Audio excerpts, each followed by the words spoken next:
Dans le cadre de sa redynamisation, la représentation du Front populaire ivoirien au Royaume-Uni a organisé le samedi 24 août dernier un séminaire de formation qui avait pour thème « Droits et devoirs du militant ». Le choix du conférencier ou de l'exposant s'est porté naturellement sur la personne de M. Guillaume Gérard, juriste de formation, ancien numéro 2 de la FESI, qui a profité de cette occasion pour informer largement les militants et militantes présents. C'était sous la conduite du bureau de la représentation, dirigé lui-même par M. Capot Célestin, en lieu et place du représentant Abdon Georges Bayeto en visite à La Haye pour voir le président Laurent Gbagbo. Les décisions, en tout cas, qui sont prises, comme je viens de le conférencier, sans tourner en rond, a d'abord fait des extractions de la Bible du FPI. Il s'agit ici des textes et règlements intérieurs pour exposer ou pour étoffer son exposé. Écoutez donc. Dans les principes de démocratie auxquels le FPI auquel le FPI a adhéré, j'ai dit tout à l'heure qu'on parlait de démocratie, de liberté. Le FPI aussi est un parti démocratique et qui est panafricaniste. Le FPI est aussi aux côtés des autres partis ou des autres peuples qui se battent pour les mêmes causes. C'est la solidarité, par exemple, qui est aussi prévue dans les statuts. Article 13, article 15.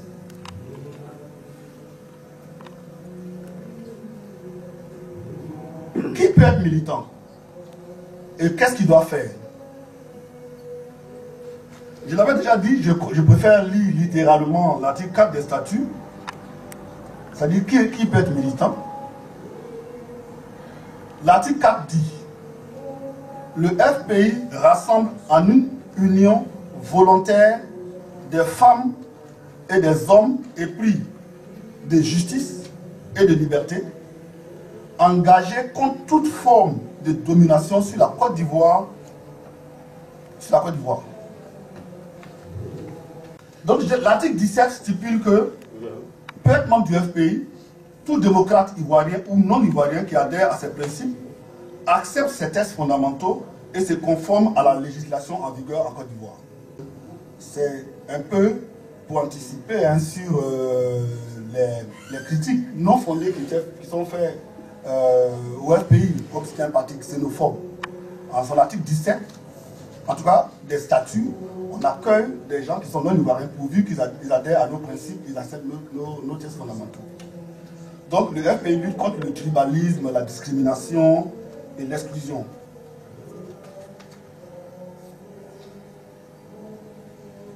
Les droits du militant.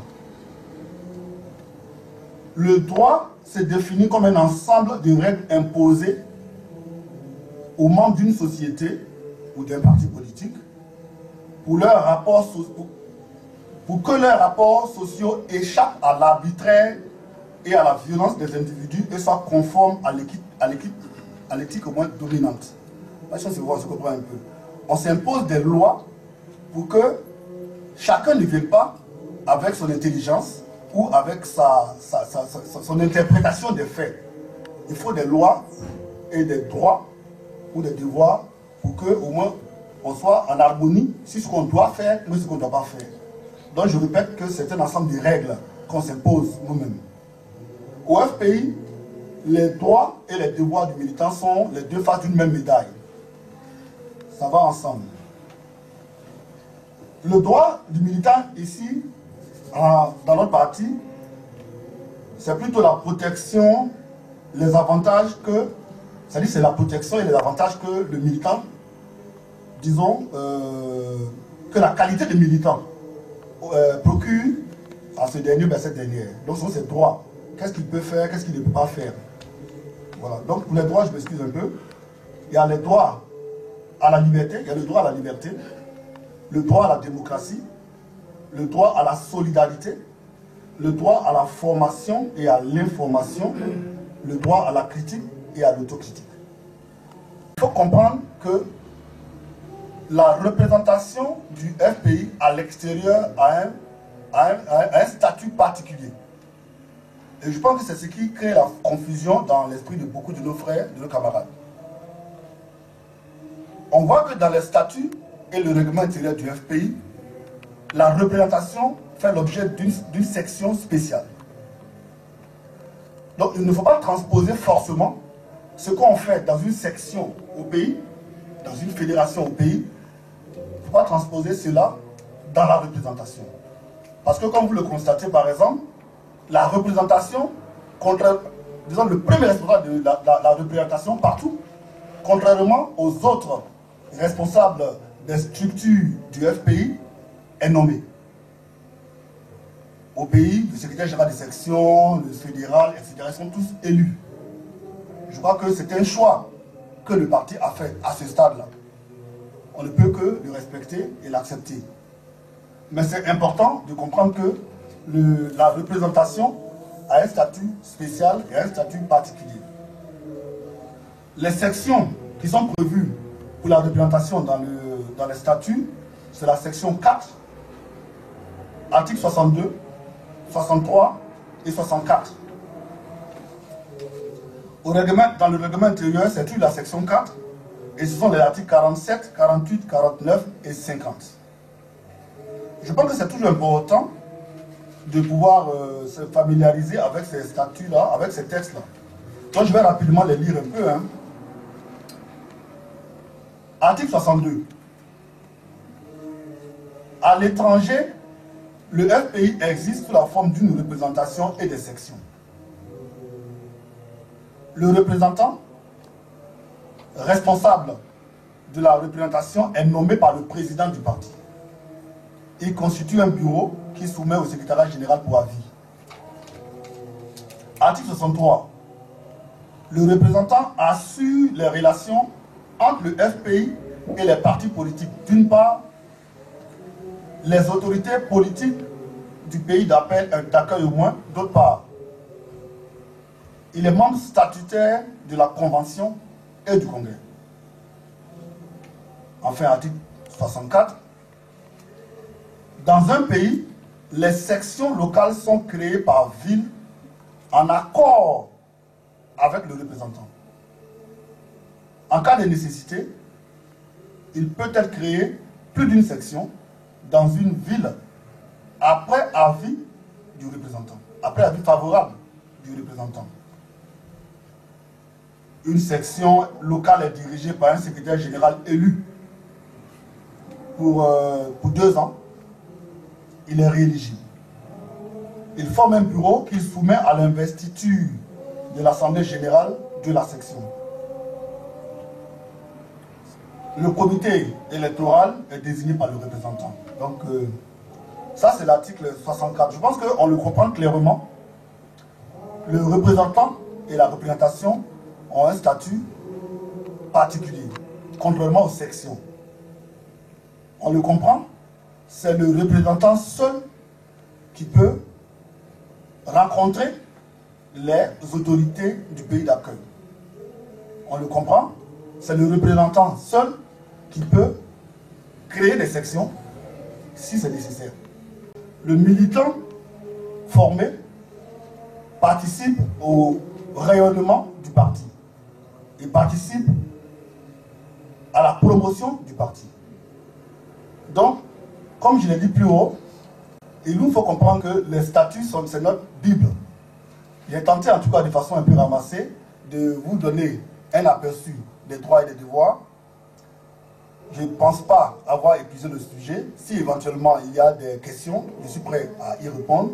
J'espère en tout cas avoir apporté un peu d'eau à votre moulin et je suis ouvert à vos questions. Je vous remercie. Après l'exposé, les militants avides de savoir plus ont eu l'occasion de poser des questions et même faire des suggestions.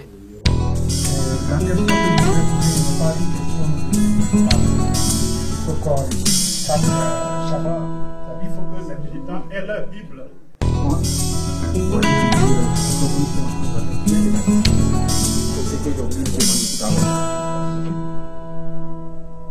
Ici, on nous dit en ville que les thèses du FPI disent en accord avec le représentant ne veut pas dire avec l'accord du représentant.